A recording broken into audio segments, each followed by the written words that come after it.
दोस्तों, आज की स्टोरी का नाम है 3 सवाल। महाराजा अकबर बीरबल की हाजिरी जवाबी के बड़े कायल थे। उनकी इस बात से दरबार के अन्य मंत्री मन ही मन बहुत जलते थे। उनमें से एक मंत्री, जो महामंत्री का पद पाने का लोभी था, ने मन ही मन यह योजना बनाई।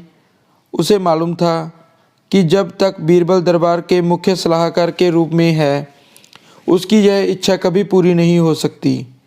एक दिन दरबार में अकबर ने बीरबल की हाजिर जवाबी की बहुत प्रशंसा की। यह सब सुनकर उस मंत्री को बहुत गुस्सा आया। उसने महाराज से कहा कि यदि बीरबल मेरे 3 सवालों का सही सही उत्तर दे देता है तो मैं उसकी बुद्धिमानता को स्वीकार कर लूँगा।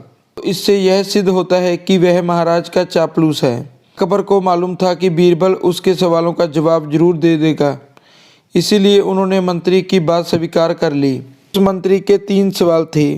आकाश में कितने तारे हैं? धरती का केंद्र कहाँ है? सारे संसार में कितने स्त्री और कितने पुरुष हैं? अकबर ने फौरन बीरबल से इन सवालों के जवाब देने के लिए कहा और शर्त रखी कि यदि वह इनका उत्तर नहीं जानता तो मुख्य सलाहकार का पद छोड़ने के लिए तैयार रही। बीरबल ने कहा, तो सुनिए महाराज। पहला सवाल। बीरबल ने एक भेड़ मंगवाई और कहा, जितने बाल इस भेड़ के शरीर पर हैं, आकाश में उतने ही तारे हैं। मेरे दोस्त, गिनकर तसल्ली कर लो, बीरबल ने मंत्री की तरफ मुस्कुराते हुए कहा। दूसरा सवाल। बीरबल ने ज़मीन पर कुछ लकीरें खींची और कुछ हिसाब लगाया। फिर एक लोहे की छड़ मंगवाई गई और उसे एक जगह गाड़ दिया और बीरबल ने महाराज से कहा, महाराज, बिल्कुल इसी जगह धरती का केंद्र है, चाहे तो आप स्वयं जांच लें। महाराज बोले, ठीक है, अब तीसरे सवाल के बारे में कहो। अब महाराज, तीसरे सवाल का जवाब बड़ा मुश्किल है, क्योंकि इस दुनिया में कुछ लोग ऐसे हैं जो ना तो स्त्री की श्रेणी में आते हैं और ना ही पुरुषों की श्रेणी में। उनमें से कुछ लोग तो हमारे दरबार में भी उपस्थित हैं, जैसे कि ये मंत्री जी।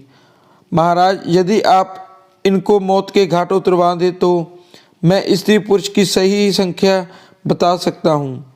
अब मंत्री जी सवालों का जवाब छोड़कर थर-थर कांपने लगे और महाराज से बोले, महाराज, बस मुझे मेरे सवालों का जवाब मिल गया। मैं बीरबल की बुद्धिमानता को मान गया हूँ। महाराज हमेशा की तरह बीरबल की तरफ पीठ करके हंसने लगे और इसी बीच वह मंत्री दरबार के खिस गया। दोस्तों, अगर आपको हमारी स्टोरी अच्छी लगी हो तो प्लीज़ चैनल को सब्सक्राइब करें और लाइक एंड कमेंट करें।